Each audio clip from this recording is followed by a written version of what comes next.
এরা হচ্ছে পশ্চিমবঙ্গ উর্দু একাডেমি, যে সমস্ত উর্দুভাষীরা থাকে এখানে তাদেরকে এখানে সেমিনার, বিভিন্ন ট্রেনিং প্রশিক্ষণ দেওয়া হয়। পশ্চিমবঙ্গ উর্দু একাডেমি, আর পশ্চিমবাংলায় যে সকল উর্দু ভাষীরা থাকে তাদেরকে কীভাবে ডেভেলপ করা যায় এখানে সেইগুলো আর কি করা হয়, চেষ্টা করা হয়।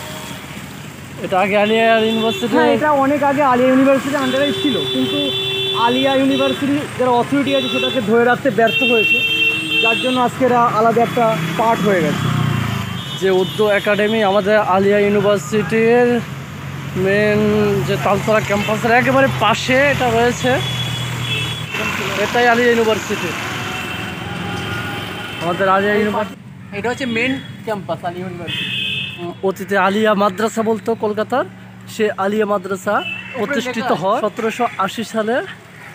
সেই মাদ্রাসাটাকে বর্তমানে আলিয়া ইউনিভার্সিটি করা হয়েছে 2009 সালে। ওটা হয়েছে মানে মাদ্রাসা থেকে ইউনিভার্সিটি হয়েছে 2009 সালে।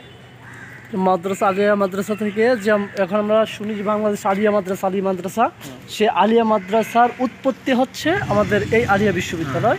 সেটা 1880 সালে প্রতিষ্ঠিত হয়। এখান থেকে বর্তমানে আলিয়া বিশ্ববিদ্যালয় পরিচিত। 2009 সালে সে আলিয়া বিশ্ববিদ্যালয় নামে স্থাপিত হয়।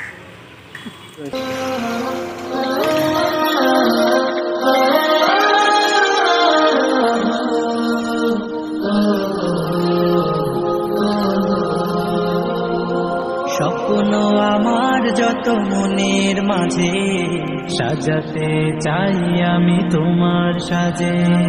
স্বপ্ন আমার যত মনের মাঝে সাজাতে চাই আমি তোমার সাজে।